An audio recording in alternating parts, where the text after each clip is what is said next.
Hazuki Ryu prepares for a karate tournament as he is motivated by Fuku and Ine. His dad Iwao reminds him to maintain focus, and then we see a girl named Shenhua in another country. Ryo does well in the tournament and wins the finals with a single punch. Our hero decides to go home, but finds Nazumi Harasaki getting bullied by some goons. He saves her by beating them, and then he reaches his dojo, but finds it broken down. Ryo rushes to Iwao and sees his father getting beaten by the Chiyo-men assassin, Lan Di. Ryo tries to help, but is beaten, and Lan threatens to kill him unless Iwao gives him the dragon mirror. The father submits to his demands, but is killed soon after. Lan mentions that he is taking revenge for son Mingjiang, whom Iwao had supposedly killed in the past. Ryo is broken down and wants to avenge his father, but Fuku and Ine say that he has his whole life ahead of him. Harasaki runs into him later and finally makes our hero laugh. As they enjoy a meal together, an old man tells the couple about Lan being with the Chinese mafia. This catches Ryu's attention, and he is attacked later at home by Lan's goon, Chai, who wants the Phoenix Mirror. Ryo struggles at first, but then he remembers his dad's advice and defeats his foe in an intense battle. Now our hero decides that he must unearth his dad's past if he is to surpass him. Ine gives him a letter from Yuan Deju, who seems to have known Iwao, so Ryo decides he is going to find him. Meanwhile, Shenhua is shown to be respected by everyone in her village. She is told a tale about a legendary warrior, and then Ryo checks out Ju's letter. It's in ancient Chinese, so he asks around town, but nobody is able to help him with the translation. That's when Harasaki decides to offer some support. Now Ryo meets Yamagishi and asks him about his dad's past. The old man becomes hesitant when he sees the letter, and then he walks away. Ryo follows some more leads and ends up at a bar where he fights with some goons. His actions catch the attention of a smuggler named Charlie, so he confronts our hero, but he manages to defeat his goons and chase him away. Meanwhile, Yamagishi visits the dojo and asks the adults to guide Ryo, but Fuku says that Ryo is completely justified. Later, Charlie and his men try a sneak attack on Ryo, but he overpowers his opponents once Charlie touches his letter. Now Yamagishi tells Ryo that he can get the letter translated at a pottery shop. He makes his way to the store, and the owner manages to translate the mirror characters in the letter. The clues take Ryo to a warehouse number 8, but he is kidnapped and taken to the Chen gang. Master Chen identifies the letter and reveals that Lan Di knows a dreadful form of martial arts. Meanwhile, the villain sets his eyes on Zhu and decides to find him. Chen tells Ryo that Lan must not have known Iwao had both mirrors with him. Later, Chen's son Gizhang attacks Ryo, but says that he's only testing him as his new bodyguard. After some flirting with Harasaki and training with Fuku, Ryo gets an idea and uses his family crest to access a secret room. He finally gets the Phoenix Mirror and takes it to Chen, who explains that Lan wants both mirrors in order to summon an overpowered beast. That's when Chai arrives and tries to steal the mirror. Gizhang fights him, but the rat almost escapes. Luckily, Ryo stops the villain and gets the mirror back. Our hero wants to infiltrate the mafia in Hong Kong, but Chen refuses to help him. Meanwhile, Lan leaves for China, not knowing that Ryo already has the second mirror. Our hero doesn't have enough money to afford the flight tickets, so he meets a goon named Goro, whom he had beaten down earlier. Goro sorts out a job for Ryo at Alpha Trading, where he meets a man named Mark. This area is under the Mad Angel's territory, which is a rival to the Chen clan. Harasaki learns about Ryo's new job and worries about his health, so she does some digging around. Later, Ryo asks Goro for a huge favor by asking to meet with the Mad Angels. Then Guizhang teaches him a deadly finisher move so that he can prepare for his mission. The next day, Ryo helps Mark against some Mad Angels goons, and Harasaki overhears Goro talking about it. Unfortunately, she gets kidnapped and is used as bait to lure Ryo. He confronts the Mad Angels leader Terry, but is told that Harasaki will only be freed if he kills Guizhang. Our hero has no choice but to call his bodyguard and attack him immediately. They engage in an intense battle and knock each other out, thus pleasing Terry. Meanwhile, Goro arrives and spots Harasaki as a hostage. He rushes back to his girlfriend, Mai, asking for help, so she comes up with a plan to use a forklift. Mark agrees to help them so that he can pay back Ryo for his earlier efforts. Harasaki is saved, and then the team makes it to escape, but then they notice Ryo and Guizhang on the floor. Luckily, they were just playing around and used the distraction to confront Terry. The evil gang lord summons all his goons to attack the duo, and a fierce battle follows as both the fighters show off their skills to defeat all their opponents. Then Guizhang gives Terry the beating of a lifetime, after which he promises to help Ryo find a way into Hong Kong.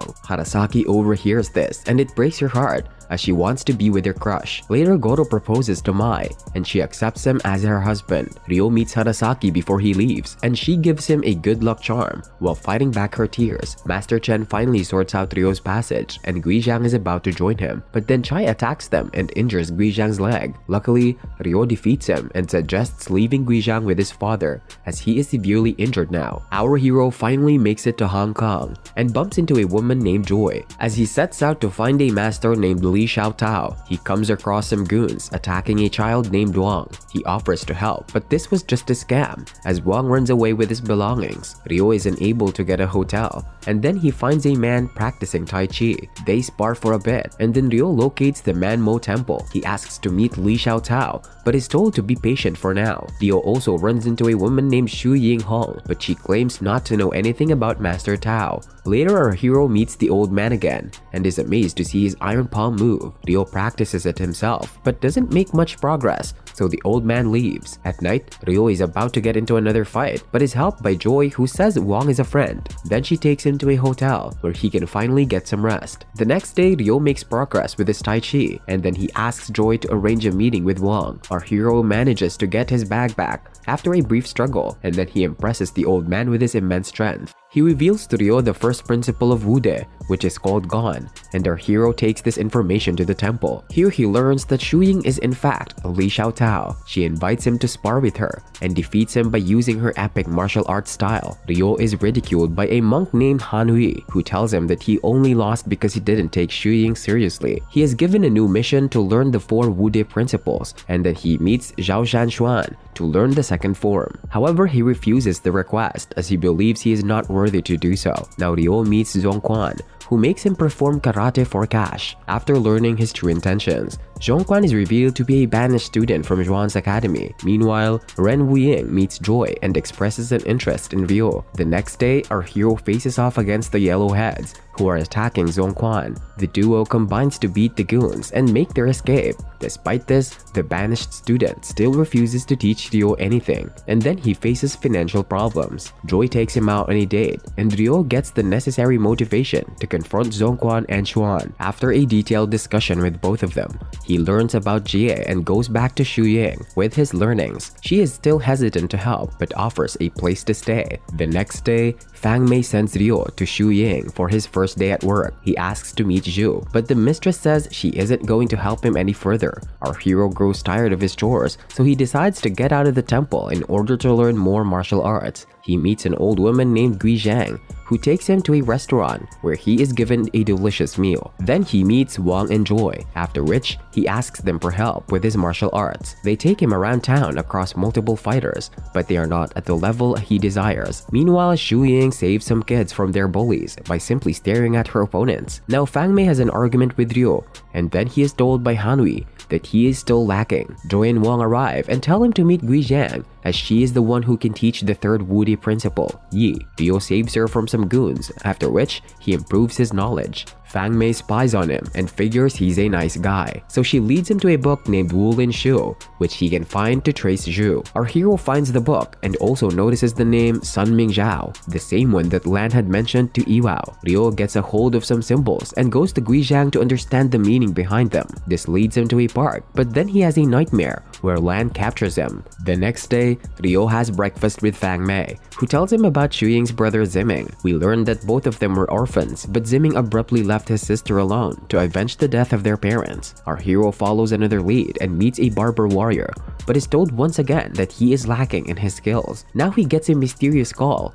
and then he meets an accomplice of Zhu named Shukin Zhang. However, the Yellowhead goons led by Yuan kidnapped him, so Ryo gets into action. Surprisingly, Shu Ying sneaks up on the goons and defeats them without anyone noticing. Then, Shu Qin states that the only way to find Zhu is to meet Ren, so Ryo goes to his Heaven's gang. After a few attempts, Wang helps our hero reach Ren. He agrees to take Ryo to Zhu, but this was just a trap to steal some cash from the Yellowheads. However, Ryo is no lightweight, so he catches up to the trickster after a hectic chase. They strike a deal, and then Ryo learns the fourth Wudi style Dan. He meets Shu Ying once more and offers some consolation regarding her brother. After leaving the Manmo Temple, Ryo meets Ren, and then the smuggler takes him to meet an informant named Yang. After a hectic sequence of following clues, our hero is confronted by Do Niu, the overpowered leader of the Yellowheads. Ren drops by to help, but the fighters are unable to break through the villain's defenses, and then they are taken as prisoners. The duo decides they have to break out together,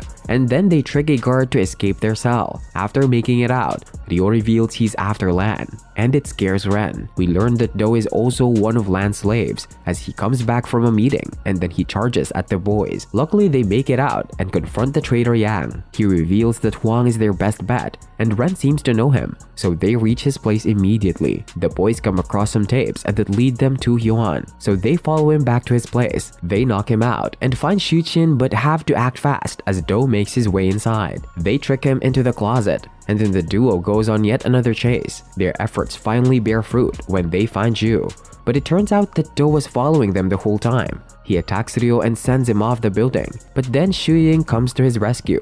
Do and his men launch an attack while Zhu is taken away by Yuan. The villains eventually make an escape, after which Ryo is taken to a church to be healed. Shu Ying reveals how Ziming went down the wrong path after their parents were killed, and then she spars with Ryo once more. He loses due to his injuries, and then he follows a lead to a martial artist who fights in the dark.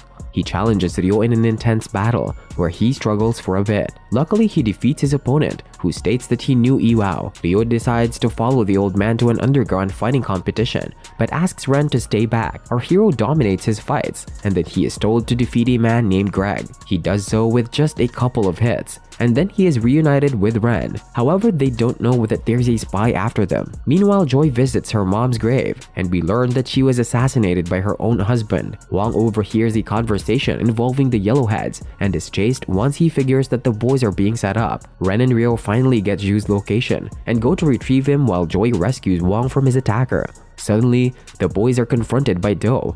Wang wants to help his friends as he's been inspired by Ryo, so he heads over to the scene. The boys don't have time to deal with Do, so they make their escape and leave him stranded. Even Joy decides she must help Ryo, so she takes Wang along with her. Now Yuan tries to attack the boys with a chainsaw, but they give him the slip and move forward. That's when Joy enters the building and claims to be Chen's daughter from the White Tai clan. Ren realizes that she is in danger, so he and Ryo go to save her. Wang sneaks through the air vents and locates Zhu, after which he uses rats on Yuan to make his escape. Ryo and Ren make it to Joy, but are challenged by a fighter named Lu. That's when our hero remembers all his training and takes down his opponent with ease. The boys rescue Joy, and then they learn that Wang has taken off with Zhu.